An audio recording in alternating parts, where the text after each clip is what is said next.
So I repeat, given two arrays of size m and n, so the merge procedure as described here, which takes two sorted arrays and outputs the sorting of the union, this procedure runs in linear time. Linear in the size of the input. The input size is m plus n. So sorted arrays can be merged in linear time. Why is this important? Going back to the divide and conquer paradigm. It says that putting together two sub-solutions is potentially easier than actually getting the solution itself. So you can put together two sorted arrays and find the sort of the union pretty efficiently. Now, once you have the merge procedure, merge sort then just follows quite easily. So I'll just write the code for merge sort here. Merge sort of an array A. So I'm going to write this out sort of step by step, and then we can look at the running time of each step. So the first step, the base case, is if the size of A is at most 1, then return A. Okay, that's the base case. Now let me just say that L is A of 0 going to n over 2, and R is equal to A, well, sure, R is equal to A of n over 2 plus 1 up to n. And you can split this array in any which way you want. This is the divide step. This is base case. So the divide step just splits the array into two parts. Sorry about that.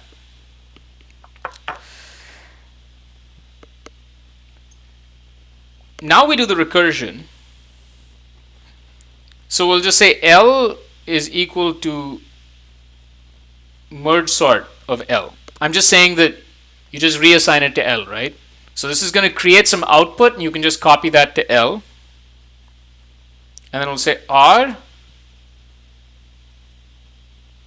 is equal to merge sort of R. And finally, what we output is the merge of L and R. So this is what's called the conquer step, and technically all of these are the divide step. This is the code for merge sort, or the pseudocode for merge sort, which I highly recommend that if you have not done, you convert this into code. I'd like you to write the code for merge sort, and then your understanding will become much better. Any questions about the code for merge sort before we talk about the running time of merge sort?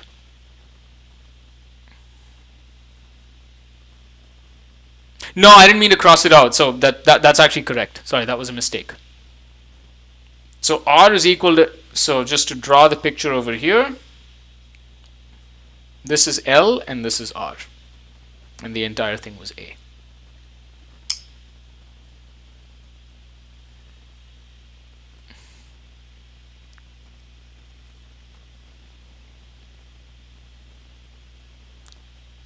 It's sorting, in some sense, it's sorting recursively, right? Because L and R are recursively sorting the halves, and they're being put together by the merge procedure.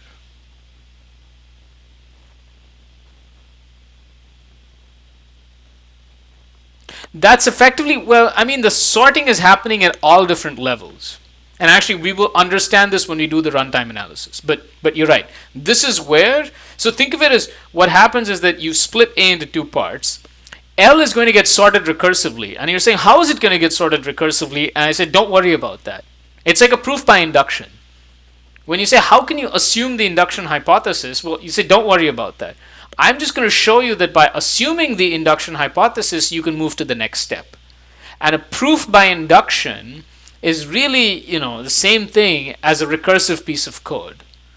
So if you say, how are L and R getting sorted? My claim is it doesn't matter, because what does matter is that assuming L and R get sorted, then A gets sorted. So in some sense, a proof by induction.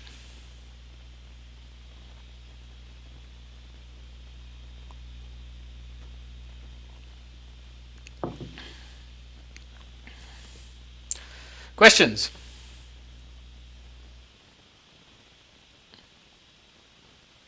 And again, what I highly recommend is that two things. The first is write the code for it to see how it works. Well, actually, write the code for it to understand the merge sort procedure. The second, run the piece of code on paper on an array of size 8. Take an array of size 8 and run merge sort like by hand, drawing pictures, and you'll see how it works. And this is a highly useful exercise for the algorithm I'm discussing now, merge sort, and I'm going to discuss quicksort. For both of them, implement it yourself on paper. Or I should say, execute it yourself on paper. Write an array of size 8, and then just go ahead and run through the procedure, and then you'll sort of get a better understanding of how merge sort works.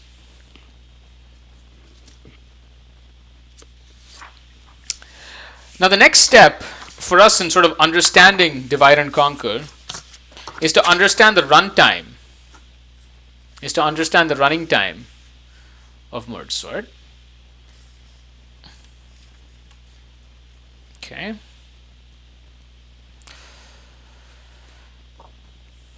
So how do we get the runtime of merge sort? So and this is tricky now, because merge sort calls itself recursively. So let's start by saying T of n is the worst case running time of merge sort on an array of size n. Okay, this is what T of n is. Now what I'm going to do over here is I'm going to write down an upper bound on the runtime. So we'll just do sort of O. So the first step, of course, runs in just O of 1. The second, we'll just say it's O of n. You can do it in O of 1 depending on how you arrange pointers. So you can do it in O of 1 or O of n depending on how you arrange pointers. If you want to copy them into two new arrays, then obviously it's going to be O of n. And sometimes one can implement this just by sort of setting a pointer, because an array is just it's just a pointer. So if you're going to manipulate pointers, you can do it in O of 1. It's not going to be as important. The question is, what is the running time of this? And we don't know what the running time of this step is, but we can express it sort of recursively. So we'll say, well, the running time of this is T of n over 2. And the running time of this step is T of n over 2. The running time of this step is O of n. I'm just giving an upper bound here. So I'm just saying it's O of n. It's at most n. So if you sum all of these up, what you get is that T of n is at most some O of 1 plus O of n plus T of n over 2 plus T of n over 2 plus O of n. So you get this, it's called a recurrence. It's like an equation, and this is called a recurrence. Think of it as like an equation over functions. So what this is saying is that, I'm sorry, this is 2 times.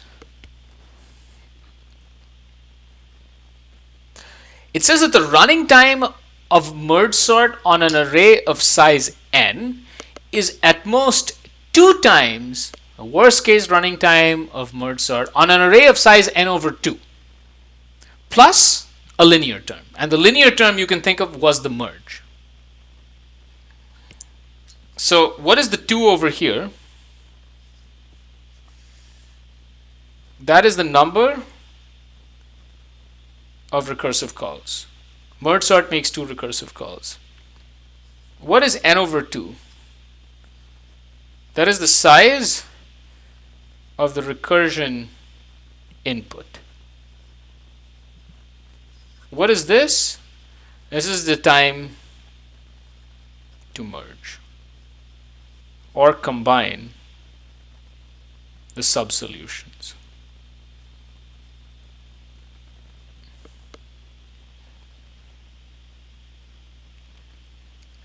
Any questions about how I got this inequality here?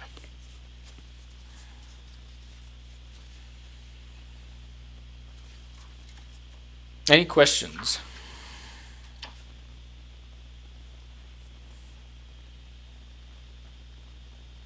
So think of this as like an equation or an inequality technically involving functions, because T of n is a function.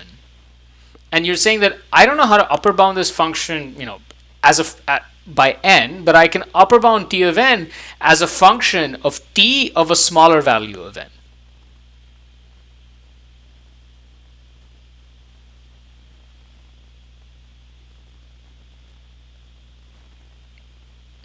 Questions?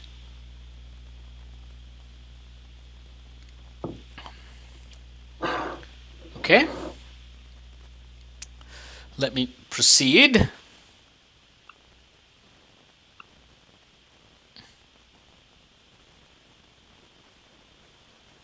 Okay. For convenience, assume that n is even, or n is a power of 2, just so that you don't have to worry about taking ceilings and floors. Now what we need to do is to solve this recurrence. And what is the recurrence? We're saying T of n is at most 2 times T of n over 2 plus C of n. C is some constant. Right? And that's because it's O of n. So we're going to write this down as C of n. And we'll say the base case, T of 1 is at most some constant C. So this is the base case, and this is the reg. So technically over here, I also need to give you the base case, and the base case is that T of 1 is O of 1. Okay. So the way that we solve this recurrence is to basically write out the recursion tree. So I'm going to write out the recursion tree. This is the root call. Inside, I write down the size. This is this input size.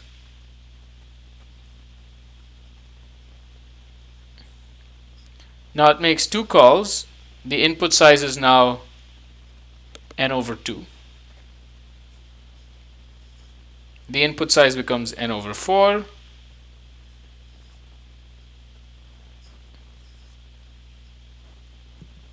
So on and so forth. What I'm going to write by the side, okay, so I'm going to talk about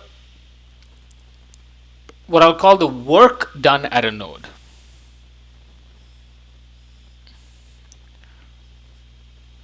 So the work in a call is the running time other than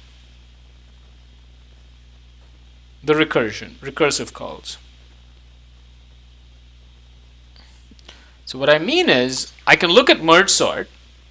I can say, well, okay, there is some runtime, which is steps 1, step 2, and step 5 are not recursive calls. So I know how to analyze that as O of n.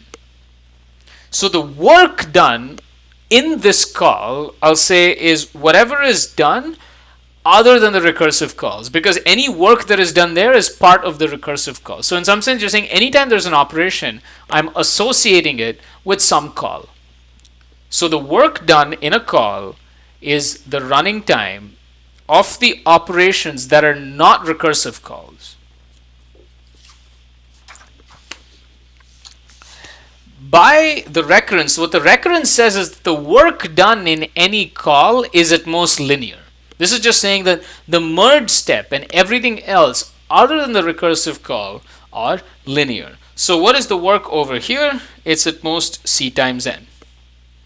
What is the work in this call? It's at most C of n over 2. And this is at most C of n over 2. And here it's at most C of n over 4, so on and so forth. Now I'm going to write down the levels of this. So I'll say this is level 0. This is level 1. This is level 2, so on and so forth. Okay, now I'm going to ask you a series of questions, and once you answer these questions, you'll be able to solve the recurrence.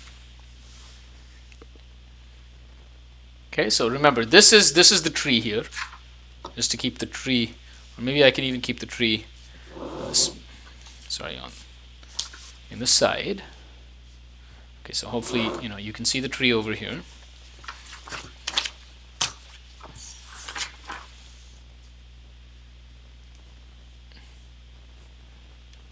There is your tree. Remember, level 0, I should say it here. Level 0, level 1, level 2. Okay. Question. What is the input size at level I? What is the input size at level I? Is it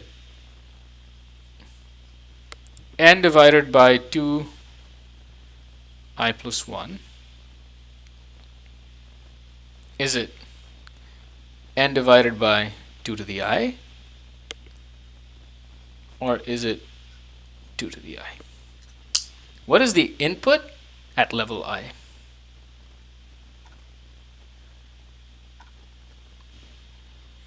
The input size, I mean. What is the input size at level I?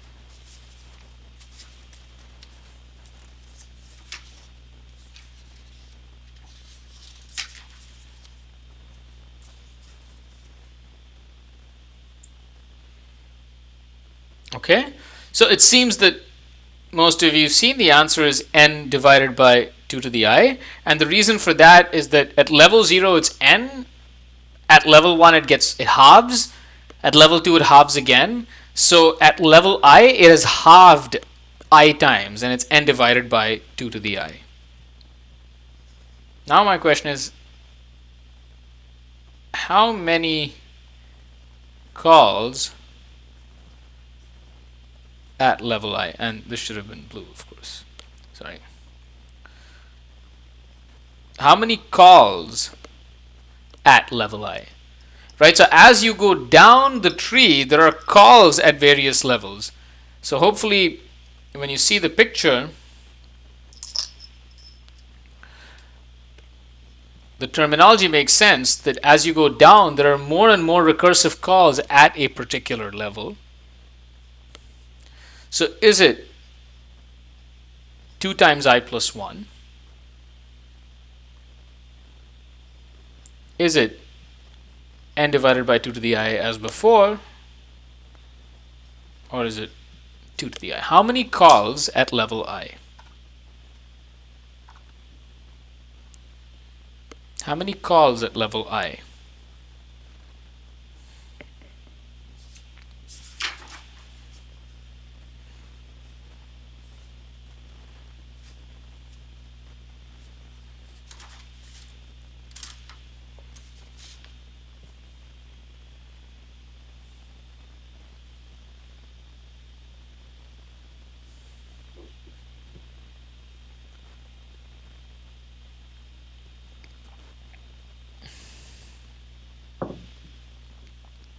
Okay, it's good. So most of you seem to follow that the number of calls is doubling. The input size is halving, but the number of calls is doubling at each level, and it's 2 to the I. Okay, now the work done the work done in a call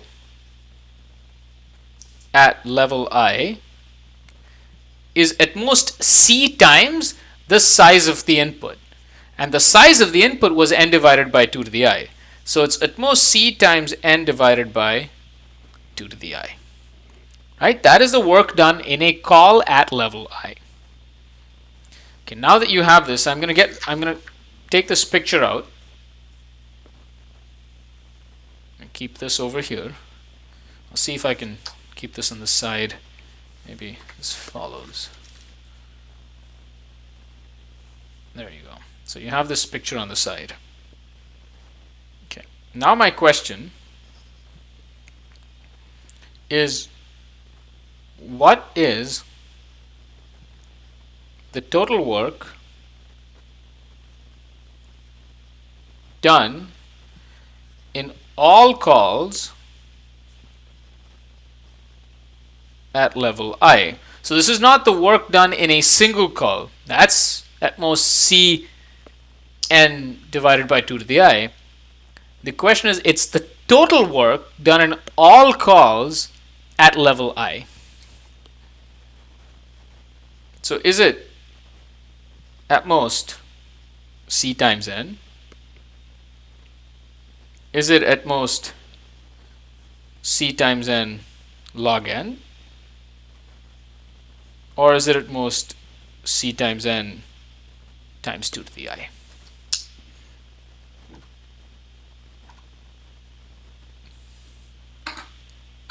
This is the total work done in all calls at level I.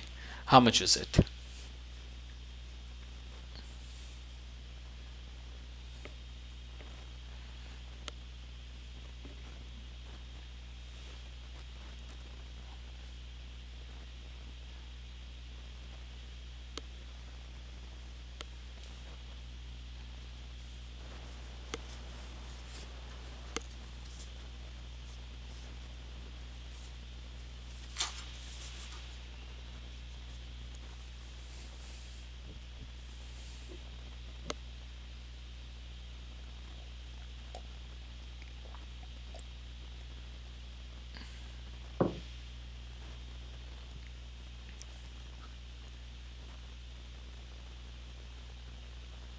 Okay, so clearly there's more confusion about the answer for this one, and I should have put greater than equal to in all of these.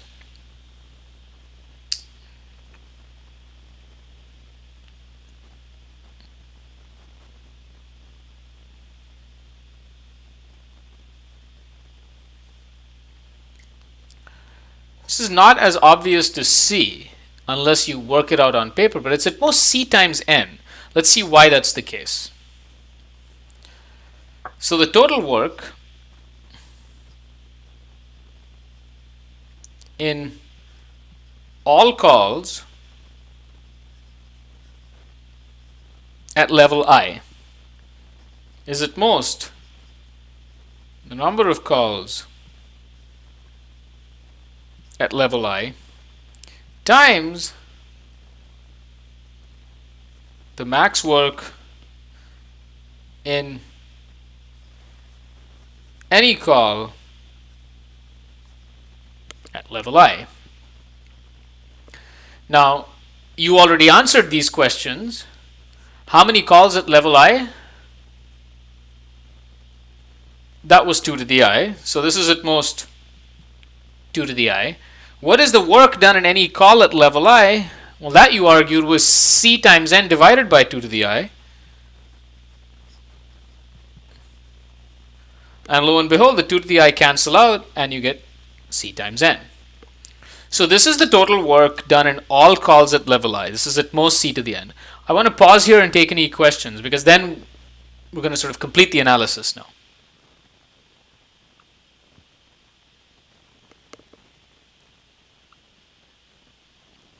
And if there's anything in the chat which I should be addressing, please let me know.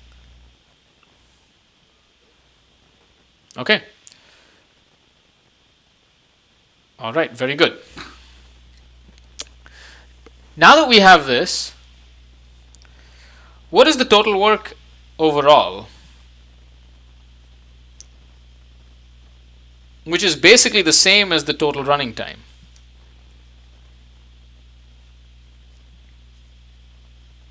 Why? Because all we're doing is we're saying that every operation can be assigned to some call. And in the end, every operation has to belong to some recursive call. So that's the total work, and it's the total running time. So this, we can just sum the work done over all calls, or over all levels. How many levels are there? Now the total number of levels is basically, is at most log base 2 of n, the ceiling of log base 2 of n. That's the total number of levels, right? Because it's halving at every step. So we can say that this is at most I going from 0 to log base 2 of n of the total work in all calls at level I, where I'm summing I going from 0 to log n. So I'm summing I this level, this level, this level, so on and so forth. I is going to be 0, then 1, then 2, so on and so forth. So I'm summing across every level of the tree. We just argue that the total work done in any level, regardless of I, is C times n. So what we get is I going from 0 to log n of C times n. This is at most Cn, the ceiling of log base n, which is just O of n log n. And that's why merge sort runs in O of n log n. It's not the most obvious analysis. This is pretty clever. I don't expect you to be able to recreate the analysis, and I don't think you'll be expected, it's good to understand this analysis. Things like this pop up in 102 quite a bit, but you'll get more familiarity with this style of analysis in 102. So this is more like, it's more like a taste of the kind of things you'll get in 102 and a primer, so that you've at least seen it once before. It's good for you to go back and understand what happened. The punchline here is, well, okay, there are two punchlines. One is merge sort runs in O of n log n. And if you're careful, you can also get theta n log n, but you have to sort of reverse certain bounds here. But I don't want to get into that. So any questions about why merge sort runs in n log n?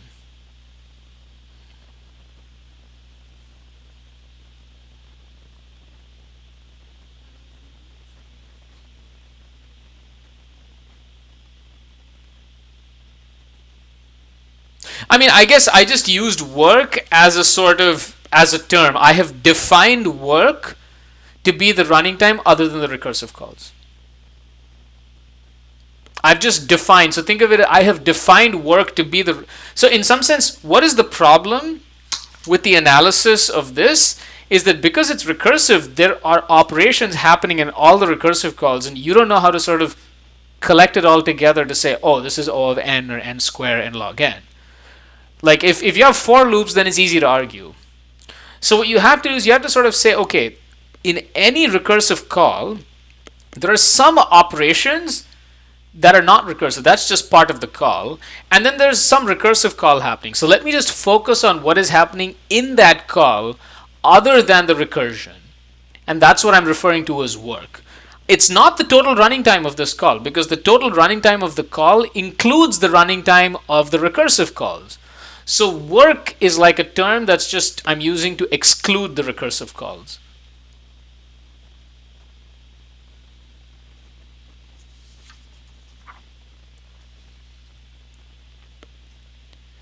No, it's actually not the running time of one. It's a weirder thing. It's actually the running time of steps 1, 2, and 5.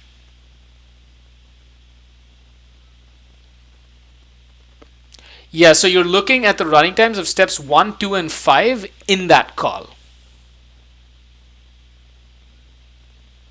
In that one call, exactly. And that's why I drew the tree over here, because each node of the tree is a call, and what I've written here is the work.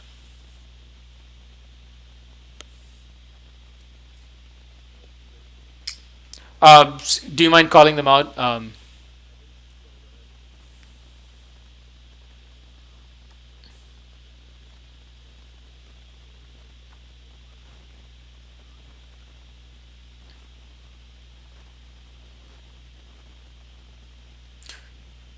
Good. Good question. Yes, it most certainly can, and this idea can be used to sort of solve any problem which uses recursion. This is the approach that you use. You construct a recurrence, and then you kind of go through this argument. Indeed, the nlog n bound holds for any algorithm that has the following recurrence. And this is the second punchline I was going to tell you. If you design any algorithm and this is the recurrence, you immediately know that it's nlog n. And this recurrence is extremely common.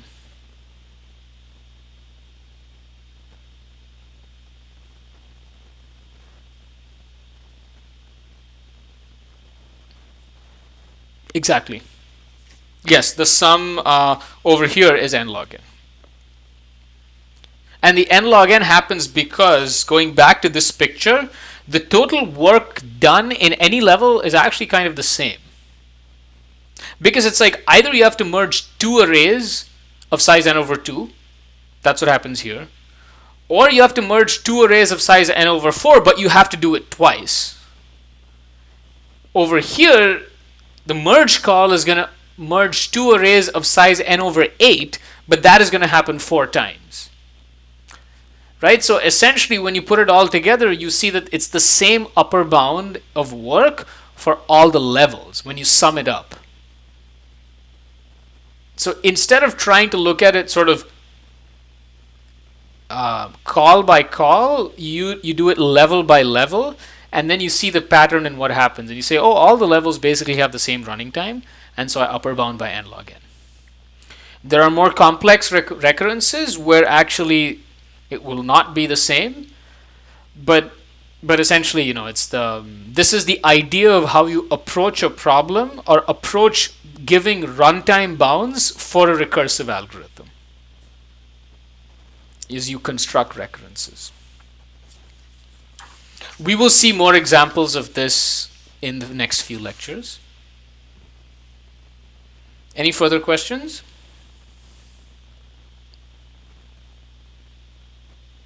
All right.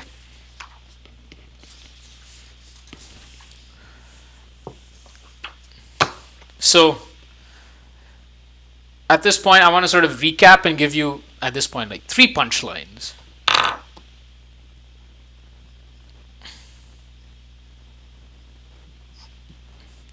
Punchline number 1, merge runs in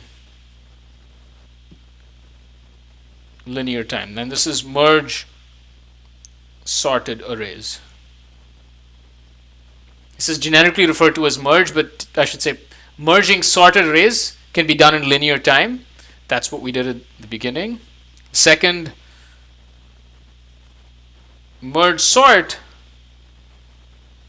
runs in O of n log n. It is technically theta of n log n, but O of n log n is also fine. If you say O of n log n, that's also okay. Of course, theta implies O, but it's commonly said that merge sort runs in O of n log n. The third is that any algorithm with the recurrence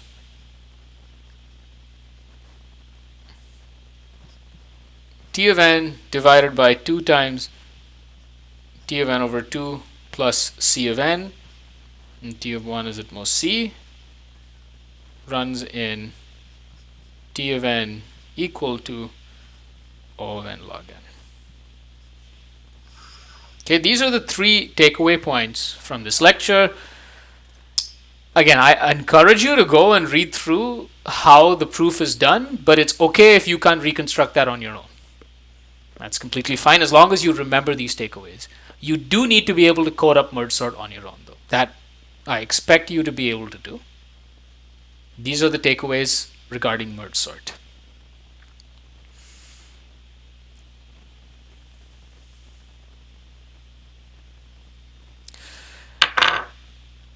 Now I want to tell you about quicksort. The problem with mergesort, merging requires extra memory.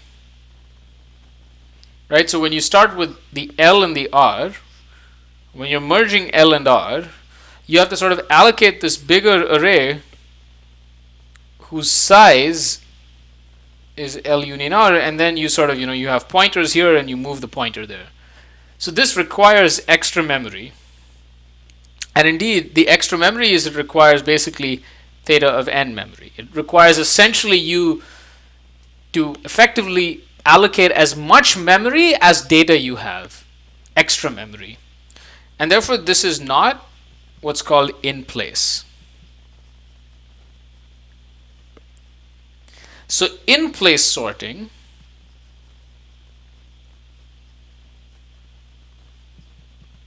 requires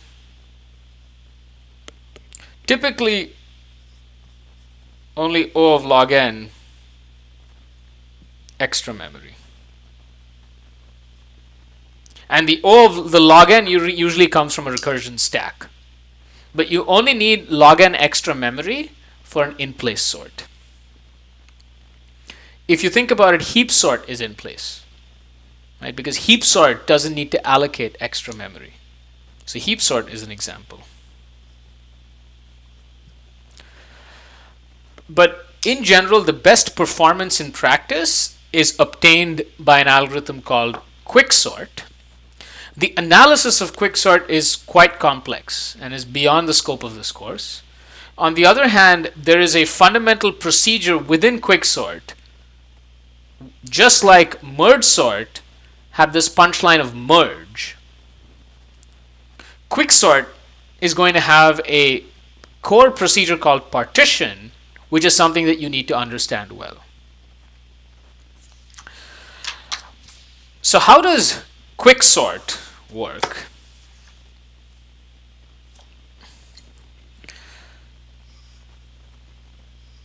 Quicksort works as follows. So here's my array A. There are 3 steps. It's going to pick what's called a pivot, and typically the pivot is actually just A0. That's just an element. And if you pick another pivot, you basically swap it with A0, and so you pick a pivot. Then you partition A by the pivot. So what that means is you rearrange A into essentially 3 parts. You move A0 somewhere.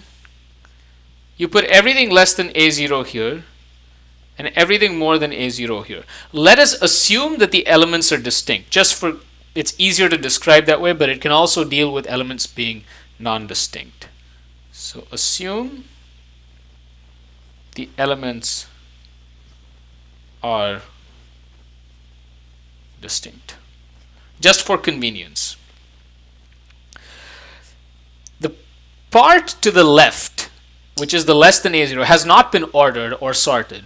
All you do is just shuffle the elements around so that it looks like this. It doesn't matter what the order is within these. And then you recursively sort the less than A0 part and the greater than A0 part. So you can think of this as your L and this is your R. Not in the same way that we did earlier. You don't actually split the array you don't actually divide the array in the beginning. You kind of divide the array after you do the partition step. And this is how quicksort works. I have to tell you how to do the partitioning. Once I tell you to do the partitioning, again it's divide and conquer. Here is the divide step, which is kind of mixed with the conquering step. So it's a little different from mergesort, because the recursion actually happens at the end, not at the beginning. Any questions? about the basic idea.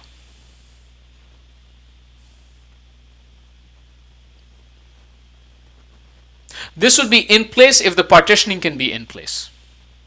I have to tell you how to do the partitioning. And you'll see that it is actually easy to partition by allocating extra memory, and the in-place partition, requires a little bit of cleverness.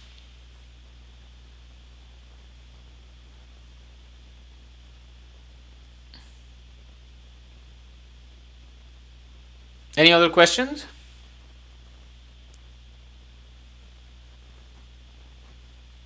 I'm sorry?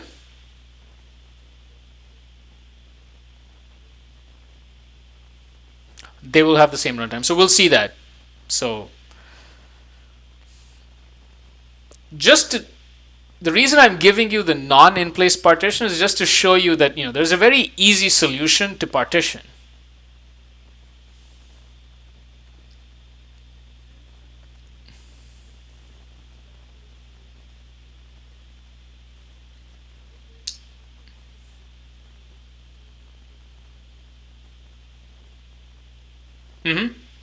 So yeah, I'll talk about another example of divide and conquer. I'll be talking about more examples of divide and conquer to sort of clarify. It is hard. It's not obvious, and it takes a few examples. I'll do maybe one or two more examples of divide and conquer.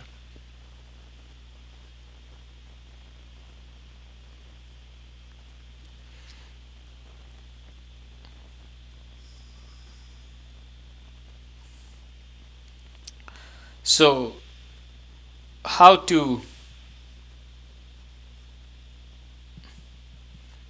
partition? Let me give you a simple not in place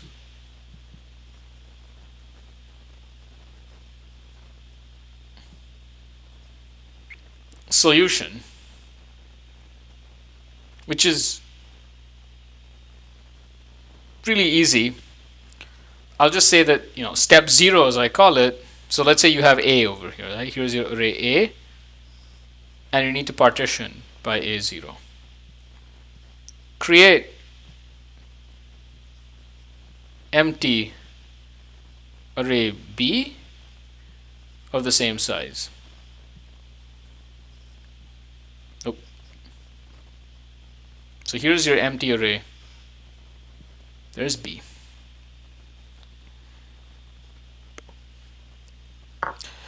Now what do? You insert,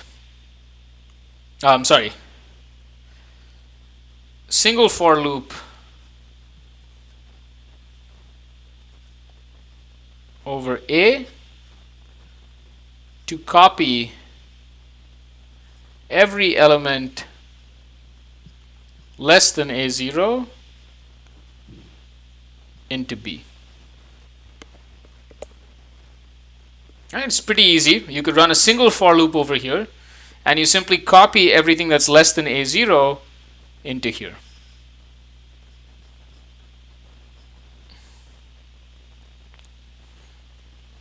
Now you simply insert A0 into B at the end of copied elements. And then the third one is really simple. Then you do another for loop, another for loop over A to copy every element that is greater than A0 into B. Right? It's pretty simple, right? You go make one pass, copy everything that's less than A0 into B, then put A0. Then you go through A once again and copy everything that's more than A0 into B, and you're done. And in the end of it, your B is going to look like that. B is going to look like this. This is not in place because I actually had to create another array B. I had to create another array B.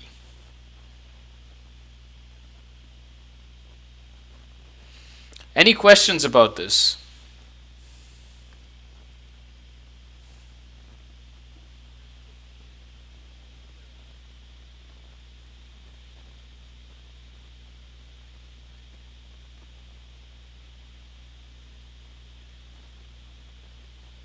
So the swapping idea is the more clever solution. So you're getting ahead. So you're basically you're describing how to do it, how to partition in place. Exactly.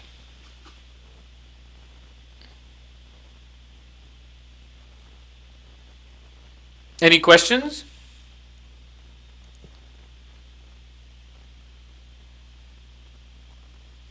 Okay. And so the clever solution, as was just alluded to, is to basically use some kind of swapping to do it more efficiently. So let me draw you a picture first. Let's say that at some point we're going to have an index that we call head, and everything is going to be less than a0 here,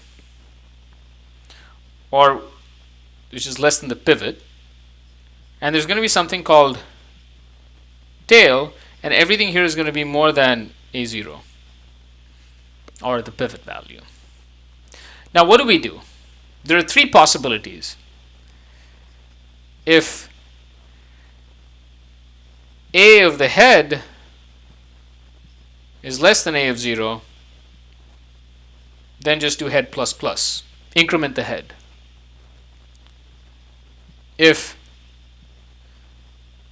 a of tail is more than a0, then do tail plus plus. And you can kind of keep looping these, right? You can keep going back, and you can essentially put this in a while loop. You can keep doing this. Keep moving the head as long as it's less than a0. Keep moving the tail as long as it's more than a0. When both of these stop, then a of head is greater than a0, and a of tail is less than a0. What should you do at this point? Well, just swap the values at the head and the tail. Swap a head and a of tail, and continue. And by continue, I mean like go back to the beginning. So I'll write this in better code. But the idea is quite simple. Use two pointers, head and tail. Head is going to move forward, tail moves backwards. And they'll kind of keep moving closer to each other. If at some point the value at head is more than a0 and the value at tail is less than a0, then you simply swap the values there and then you continue.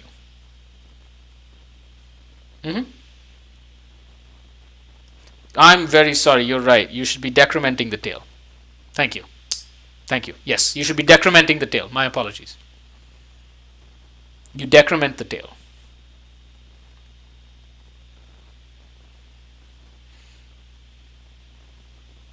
Okay, so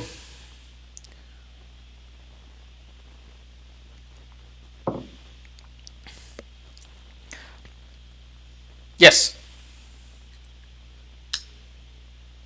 So I said assume that the values are distinct. Assume the values are distinct. If they're both equal to a0,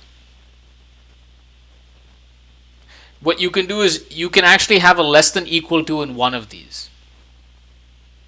Does that make sense? So you can keep advancing the head as if it's equal to a0. But you keep a strict greater than over here.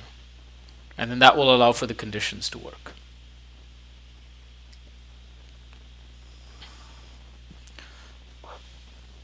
So I'll write this out.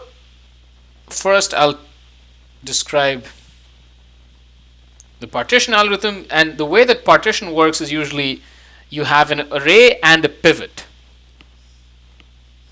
And your aim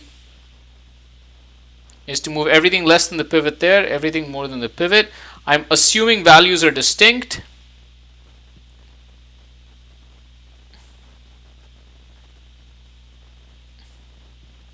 If they are not distinct, then you have to be careful. And I'll leave that as an exercise. It's not too hard. Basically, you switch some less thans to less than equal to. Okay, so first you set the head to be 0 and the tail to be the length minus 1, right? So head is going to point to there, tail points to there. And then we just break it up into a bunch of while loops. We'll say while head is less than tail, step A will be while A head is less than the pivot, we'll just do head plus plus, keep incrementing the head, while A of tail is greater than the pivot, we do tail minus minus. And when you come to step C, what has happened is that the head is going to be greater than the pivot. The tail is going to be less than the tail is going to be less than the pivot. Right? So you simply swap A of head with A of tail. Okay, and then that's it. I'm not being very careful with with working out the conditions and indices here. I leave that as an exercise. Please go and code up quicksort. Code up, or let me tell you how to do quicksort, but code up the partition function. And what you should also be able to see is that partition runs in theta of n time in the worst case, right? Because head keeps incrementing, tail keeps decrementing. Head keeps incrementing, tail keeps decrementing, and once head and tail bump into each other, it stops. This idea of using two pointers and swapping things around is again a very important idea. It is again one that comes up in many little algorithm problems. Merging and pivoting. Like these are two ideas that commonly appear. Okay? In this case, the pivot is just an argument. It isn't necessarily an element of the array. In general, you can describe pivoting with respect to an arbitrary argument. But if you were to do it within quicksort, I will tell you exactly what you need to do for quicksort.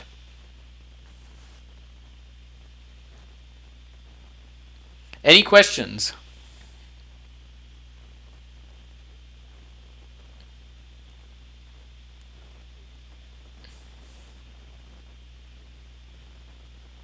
Yeah, so you are jumping ahead, so I'll get to that. I'll get to that.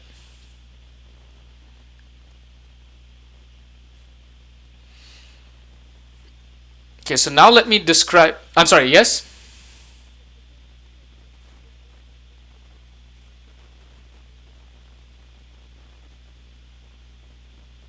Yeah, so I'm gonna come to that. I'll come to that. And and you'll see that a lot of these details they're not very hard to work out once you have the basic idea. And because I'm trying to sort of get ahead to describe the running time of these algorithms. Okay, so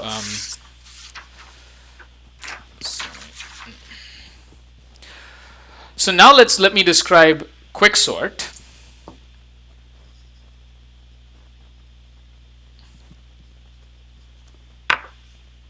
So the base case is if n is equal to 1. So again, n is the length of A, do nothing and return, right? There's nothing to do. Otherwise, the main step is you partition A of 1 to n minus 1, right? So partition everything other than the pivot using pivot equal to A of 0. So when you finally do this, what happens to the array is when you end, You have A0 here. And what you'll see is you'll have head being equal to tail at some point. So the way I've described it, you're going to have to think a little bit about how to code this properly. But what you do is you simply swap A0, right? You swap A0 with, I believe you can do it,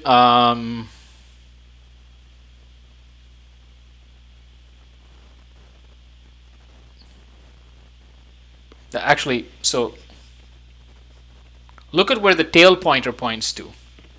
And you know that, and head is actually going to point to one ahead of it. So you swap it with A of tail, and you will get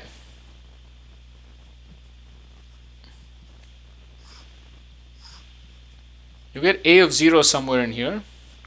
All of this is going to be less than A of 0, and all of this is going to be more than A of 0. Right? You simply swap A of 0 with like the last element that's less than A of 0, and this will fix it.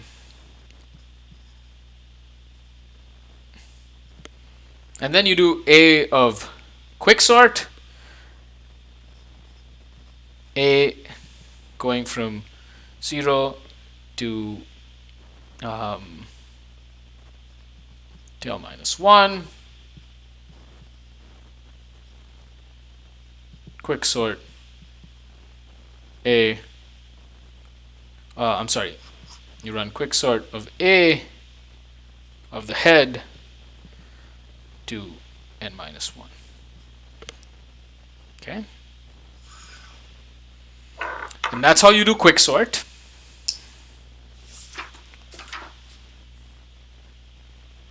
So you just swap, once you do the partition, you just find the place to swap it, then you do recursive calls. Now here is a question which is maybe not as obvious.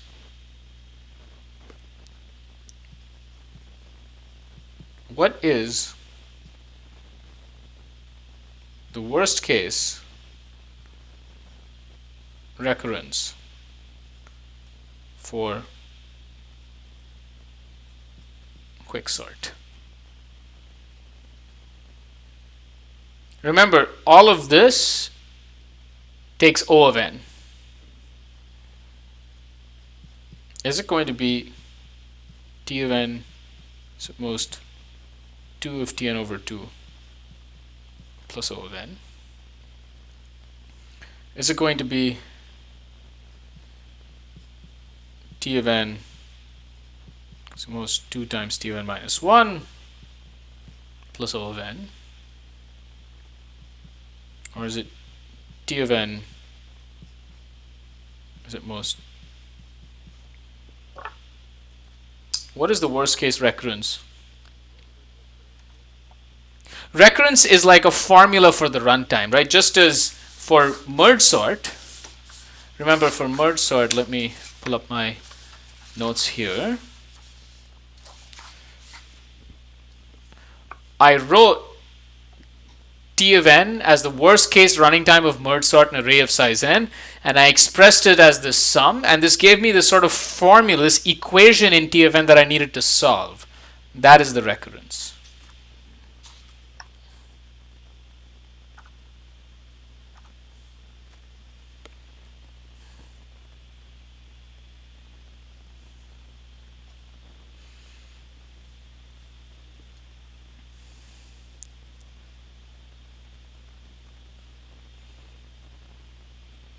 Oh, I'm sorry. My apologies. This should be an O of n. O of n. So it's because the extra work done in every call is always O of n. It's O of n.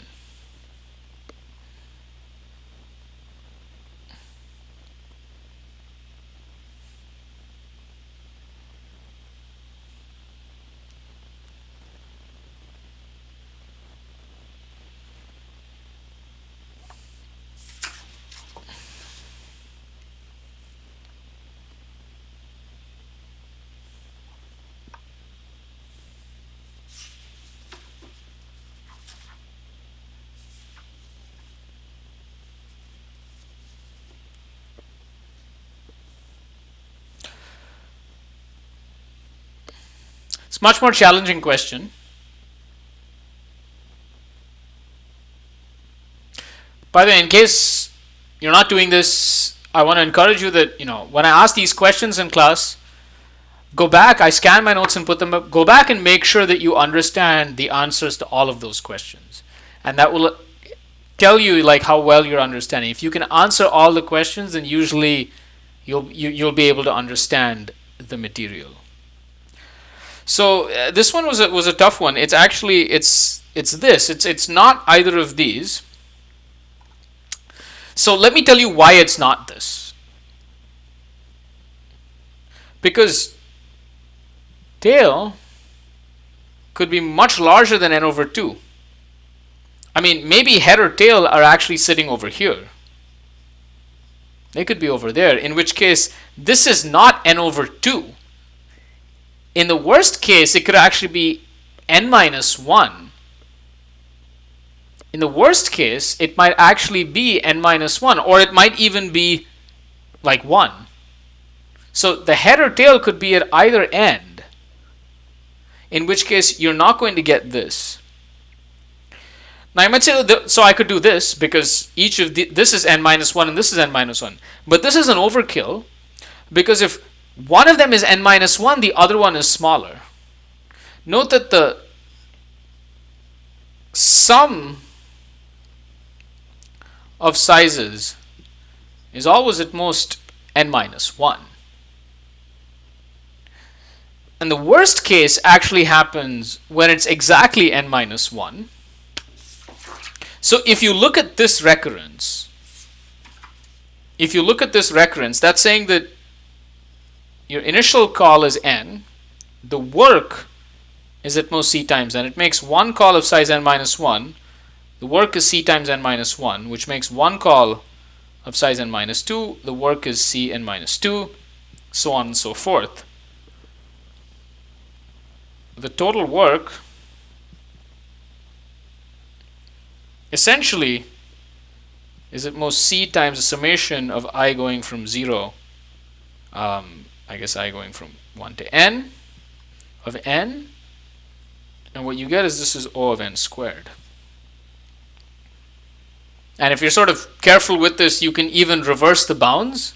You can even show that in the worst case, effectively, this is, I'll say that this is also greater than equal to. This requires a little bit of work, but you can actually show that in the worst case,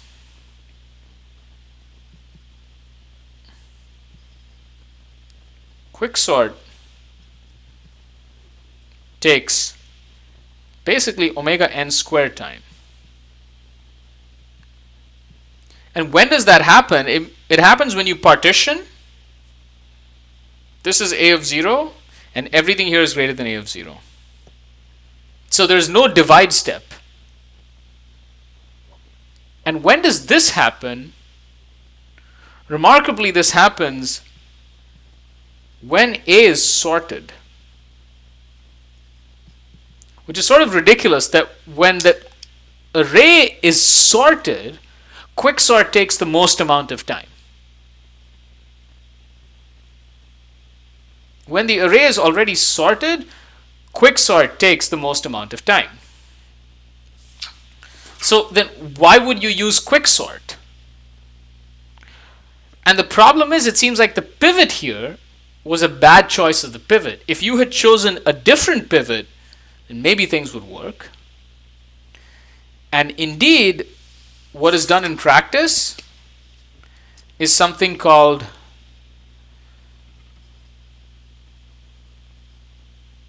randomized quicksort, which is pick the pivot at random.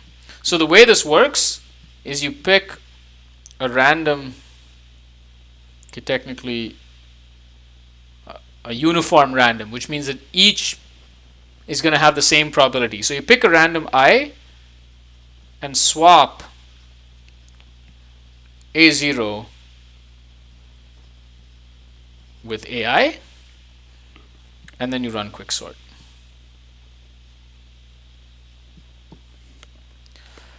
The analysis of randomized quicksort is a lot harder, but you can basically show that it runs in O of n log n. This requires you to talk about what it means for runtime in the average, on average over the randomness, but you can show that it runs in O of n log n. Final comment. All the sorting algorithms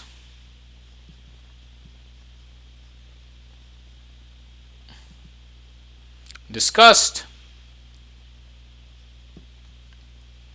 run in essentially theta n log n,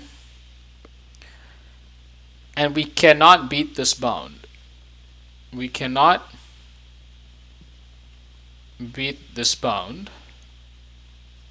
unless additional assumptions on the input are made, and this is actually provable. Like, we actually know that there's a theorem that says no sorting algorithm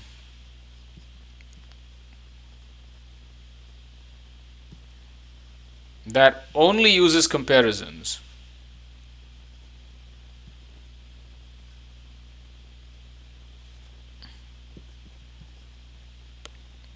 can run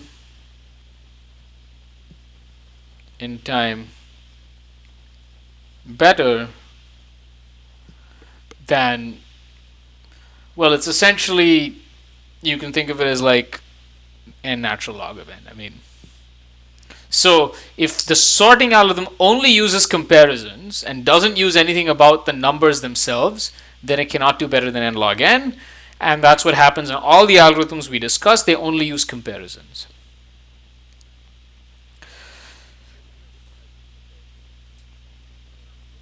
Yeah, so suppose you assume that the numbers were actually integers between 1 and n.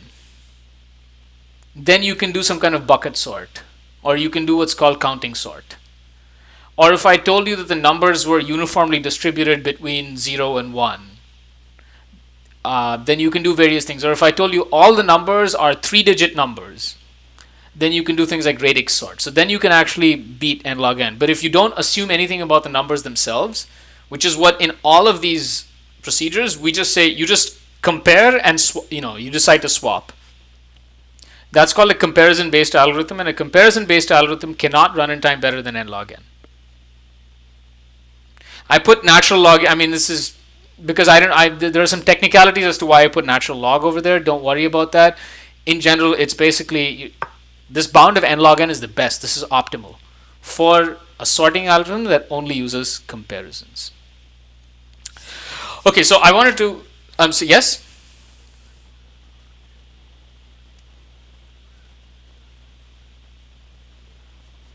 No, so it's randomized quicksort runs in n log n.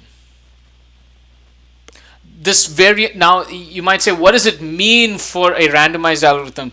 The meaning of this is a little bit more complicated because you have to actually take sort of the average case. It's O of n log n averaged over the randomness, which I don't want to sort of, you can ask me in office hours and I can tell you more, but the high point takeaway is that randomized quicksort runs in O of n log n. So randomized quicksort, heap sort, merge sort all run in n log n. Vanilla quicksort, worst case, is quadratic. Vanilla. Okay, so to end, I just want to sort of reiterate the main points that you need to take away from this lecture, because there's a lot of stuff that I covered over here. Just move this out of the way. We talked about merge sort and quicksort. And there's the merge procedure and the partition procedure. You need to understand the merge procedure and the partition procedure well. I highly recommend that you implement both merge sort and quicksort. I also highly recommend that you run it on a piece of paper with an array of size 8. Write down an array of size 8 for quicksort and merge sort. and just run it on paper and you'll understand what's going on. There's the notion of a recurrence that you need to understand. You need to understand the notion of a recurrence. The exact way in which to solve the recurrence, is not something that you need to really understand too. I mean, it's great if you do, it'll help you in 102. But in general, it's okay if some parts of that, if you want to skip over some parts of that. So I'll end here. I have office hours starting, so you can come and ask me any questions in office hours.